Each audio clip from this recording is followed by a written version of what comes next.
எல்லாரும் good morning சொல்லுங்க. எல்லாருமே நல்லா சாப்பிட்டு வந்துருக்கீங்க அப்படிதானே? சாப்பிடலையா? ஒன்றும் நல்லா சாப்பிட்டு வரலையே. சாப்பிட சூப்பர் சூப்பர் சூப்பர். இப்போ எதுக்காக இந்த இடத்துல நம்ம எல்லாருமே கூடியிருக்கோம்னா, இன்னைக்கு நாட்டில் நடக்கிற பெரிய ஒரு பிரச்சனை. அந்த பிரச்சனையை பற்றி நீங்கள் குழந்தைகள்லேருந்து இந்த பள்ளி மாணவர்கள்லேருந்து அதை தெரிஞ்சுக்கணும் அப்படின்ற ஒரு நோக்கத்தில் தான் நீங்கள் இந்த இடத்துல இந்த நிகழ்வு நடைபெறுது. இந்த நிகழ்வு நடைபெற காரணமாக இருக்கிற மாவட்ட குழந்தைகள் பாதுகாப்பு பிரிவோட அதிகாரி திருமதி சகோதரி ஜானகி அவர்களுக்கு என்னுடைய வணக்கங்களை தெரிவிச்சுக்கிறேன்.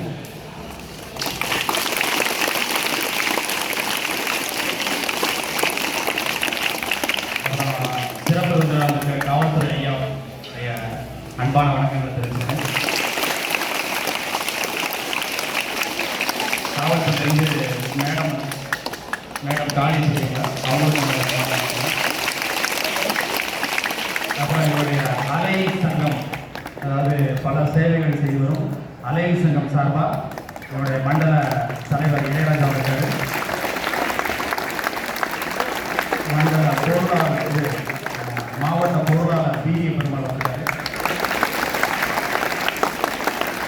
அதுபோக இந்த நாடார் பள்ளியில் ஆசிரியராக வேலை செய்கிற கிட்டத்தட்ட ஒரு 5 ஆசிரியர்கள் அலை சங்கத்தை சார்ந்தவர்கள். அதை பெருமையான இடத்துல வழங்குகிறார்கள்.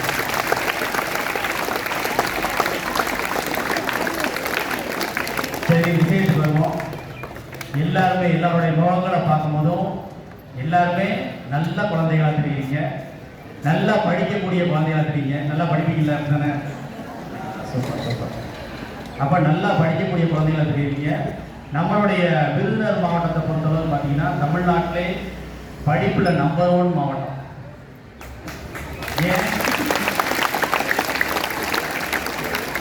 ஏன்னா கல்வி கண் சிறந்த காமராஜர் பிறந்த மாவட்டம். அதனாலேயே நம்ம மாவட்டம் நம்பர் 1 இருக்கு. எல்லாருமே அறிவார்ந்த குழந்தைகளாக இருக்கீங்க.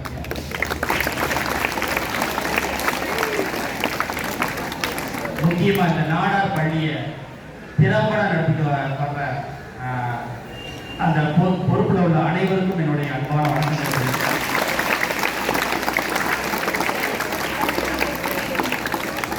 தலைமை ஆசிரியர் முருகன் சார் இன்னைக்கு வரல. அவர் ஒரு சிறந்த நண்பர். நமக்கு இன்னைக்கு லீவ் போட்டிருக்காரு. அவருடைய இடத்துல நம்முடைய திருப்பதி சார் இங்கே வந்திருக்காரு.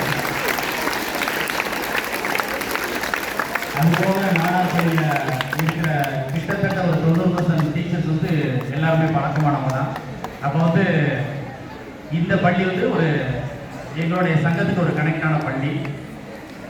இன்னைக்கு உங்களுக்கெல்லாம் சொல்லக்கூடிய விஷயம் ஒன்னே ஒன்று தான். குழந்தைகள், அதாவது என்னன்னா, பாலியல் ரீதியாக நிறைய துன்புறுத்தலுக்கு ஆளாகிறாங்க அப்படின்னு நிறைய செய்திகள்ல படிக்கிறோம். அதெல்லாம் புரியுதா உங்களுக்கு? நிறைய செய்திகள் வருது, அதெல்லாம் புரியுதா? பக்கத்து வீடுகளில் இல்லை வேலை செய்கிற இடத்துல இல்லை சில இடங்கள்ல ஸ்கூல்லே நடைபெறுது இந்த மாதிரி. அப்ப உங்களுக்கு விரும்பத்தகாத விஷயங்கள் அந்த இடத்துல நடைபெறுதுன்னா அதை முதல்ல நம்மளுடைய குடும்பத்தில் உள்ளவங்கள்ட்ட சொல்லப்படணும்.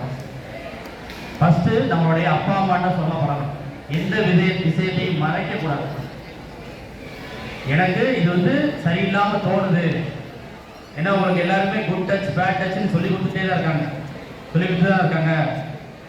அப்ப அதெல்லாம் புரிஞ்சுக்கணும். உண்மையான குட் டச் எது, பேட் டச் எதுன்றத நீங்க புரிஞ்சுக்கணும். குறிப்பா பெண் குழந்தைகள் ரொம்ப தெளிவா புரிஞ்சுக்கணும். ஏன்னா இன்னைக்கு சொல்லிக் கொடுக்க தேவையில்லை. பிள்ளைகள்லாம் அவ்வளோ பிரில்லியன்ட். உங்க வயசுல நாளா எனக்கு ஒன்றுமே தெரியாது, மண்ணு மாதிரி தான் இருக்கும். 17 வயசு 18 வயசுல விவரமே தெரியாது. ஆனா இன்னைக்கு அப்படி கிடையாது.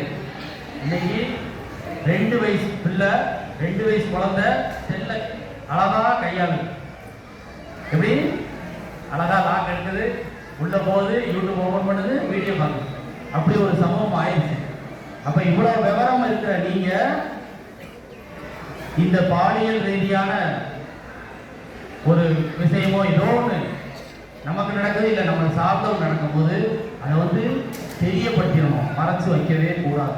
முக்கியமானது முதல்ல நம்மளுடைய அப்பா அம்மா தான் முக்கியம்.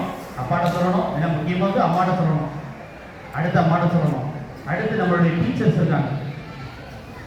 அப்போ டீச்சர்ஸ் எனக்கு வந்து இந்த மாதிரி ஏதோ ஒன்று தப்பாக தோணுது, அதை வந்து சொல்கிறேன் அப்படின்னு சொல்லிடணும். அப்போ தைரியமாக வெளியே வரணும், எதையுமே மறைச்சு அதை வந்து தெரியாமல் செய்யக்கூடாது. தெரியாமல் செய்யணும்னு நினைக்கவே கூடாது. ஏன்னா நிறைய நியூஸ்களில் பார்க்குறோம், ரொம்ப ரொம்ப வருத்தமாக இருக்கு. 10th படிக்கிற பிள்ளை கர்ப்பம் அப்படின்னு பார்க்கும் போதே உள்ள அப்படின்னு ஏதாவது ஈரக்குலை நடுங்குறாங்க, அந்த மாதிரி தான். ஏன் அப்படின்னா நான் வந்து 2 பெண் குழந்தைகள் பெற்ற தகப்பன்.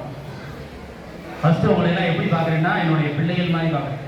நீங்கள் எல்லாருமே என்னுடைய பிள்ளைகளுடைய உருவத்தில் தெரியுங்க, அதுதான் உண்மை. அப்போ ஒரு அப்பாவாக நான் கவலைப்படுறது என்னன்னா, குழந்தைகளை எப்படி இந்த சமுதாயத்தில் நல்ல குழந்தையா வளர்க்குறது. நல்ல குழந்தையா வளர்க்குறத விட என்னன்னா எப்படி பாதுகாப்பாக வளர்க்குறது, ஏன்னா அதுதான் ரொம்ப கஷ்டமாக இருக்கு. அதுக்கு உங்களுடைய ஒரு ஒத்துழைப்பு கண்டிப்பாக வேணும். முதல்ல எதுக்குமே பயப்படக்கூடாது. உங்களுக்காக தான் ஒரு காவல்துறை இயங்கிக்கிட்டு இருக்கு, இந்த சைல்ட் லைன் அமைப்பு இயங்கிட்டு இருக்கு. அதுக்குன்னே ஒரு நம்பர் கொடுத்துருக்காங்க, 191098 அப்படின்ற நம்பர். தைரியமாக கால் பண்ணலாம், உங்களுக்காக உதவுறதுக்கு அவங்க தயாராக இருக்கிறாங்க. என்ன பிரச்சனைனாலும் சரி. இது வந்து பொம்பளை பிள்ளைக்கு மட்டும் நினைச்சுக்காங்க, ஆம்பளை பசங்களும் சேர்த்தான். ஒரு ஆண் பிள்ளையும் பாலியல் ரீதியாக துன்புறுத்தப்பட்டோம்னா அவங்களுக்காகவும் இயங்குறதுக்கு தான் அந்த இது. உடனே அதுக்கான ஆக்ஷன் வந்து ஏன்னா நிறைய பார்த்துருக்கேன் ஜானகி மடத்தை. உடனே அந்த ஒரு குழந்தைக்கு ஒரு பிரச்சனைனா உடனே அந்த ஸ்பாட்டில் இறங்கி அதுக்கான தீர்வு நிறைய விஷயங்களில் தீர்வு காட்டுறாங்க. அப்போ ஒரு சிறப்பாக இயங்கிட்டு இருக்காங்க நம்ம விருதுநகர் மாவட்டத்தில். அப்போ இந்த மாதிரி இருக்க சூழ்நிலையில் உங்களுக்கு ஏதாவது விருப்பத்தாத விஷயங்கள் நடந்துச்சுன்னா கண்டிப்பாக நீங்கள் தெரியப்படுத்தலாம். பெற்றோர்கள் மூலமாக தெரியப்படுத்தலாம், ஆசிரியர் மூலமாக தெரியப்படுத்தலாம். எப்பயுமே மனதில் வச்சுக்கல. அதுபோக நீங்களும் நல்ல பழக்கத்தை கையாளணும். தவறான பழக்கங்களுக்கு எப்பயுமே போகக்கூடாது. தவறான வார்த்தைகளை யூஸ் பண்ணக்கூடாது. முக்கியமாக இன்னைக்கு பசங்கிட்ட இருக்கிற நிறைய ப்ராப்ளம் பேட் வேர்ட்ஸ் யூஸ் பண்ணுறது. பேட் வேர்ட்ஸ் எத்தனை பேர் பேசுறீங்க? மனசாட்சியே தொடங்கணும். ஃபஸ்ட்டு நல்ல ஒரு தமிழ் சொல்லி கொடுக்குறாங்க. அப்போ நல்ல சொற்களை மட்டும்தான் யூஸ் பண்ணணும். புரியுது? முக்கியமானது நல்ல சொற்களை நம்ம எப்படி யூஸ் பண்ணுறோமோ பேசுகிறோமோ அப்போ நமக்கு நல்ல எண்ணங்கள் வந்துடும் ஆட்டோமேட்டிக்காக. அப்போ நல்ல எண்ணங்கள் வந்துச்சுன்னா நம்ம வந்து நல்ல கல்வி வந்துடும்.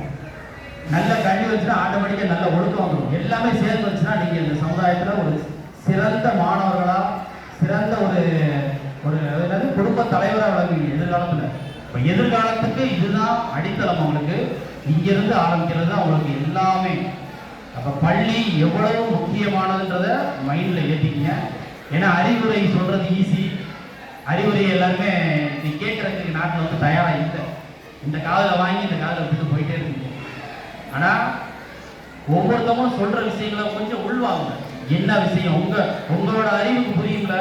அந்த அறிவுக்கு புரிகிற அளவுக்கு நீங்கள் மைண்டில் ஏற்றிக்கணும். ரொம்ப ரொம்ப தைரியமாக இருங்க. முக்கியமான தைரியம். இன்னைக்கு உங்களுக்கான களம் எல்லா இடத்துலையும் இருக்குது. யாருக்காகவும் பயப்பட வேணாம். துணிஞ்சு எதுனாலும் செய்யணும். நல்லா படிக்கணும். நல்ல ஒழுக்கத்தில் சிறந்த மாணவர்களாகணும். அதுபோக கல்வி முக்கியமானது கல்வி தான். ஏன்னா எல்லாருமே நல்லா படிக்கிறவங்கனாலுமே இன்னும் அவங்களுடைய கல்வி வந்து இம்ப்ரூவ் பண்ணிக்கணும். இந்த சைல்ட்லைன் அமைப்பு சார்பாக இந்த இடத்துல உங்களுக்காக பேசுறதுக்கு ஜானகி மேடம் நிறைய பேச போகிறாங்க. ஏன்னா அவங்க வந்து விளக்கமாக சொல்லுவாங்க. அதை தயவு செய்து மனதில் வாங்கிக்கணும். எப்படி காதில் வாங்கக்கூடாது, மனதால் வாங்கிக்கணும். அதான் உங்களுக்கான அறிவுரை சொல்லிக்கிறேன். அனைவருக்கும் நன்றி, வணக்கம்.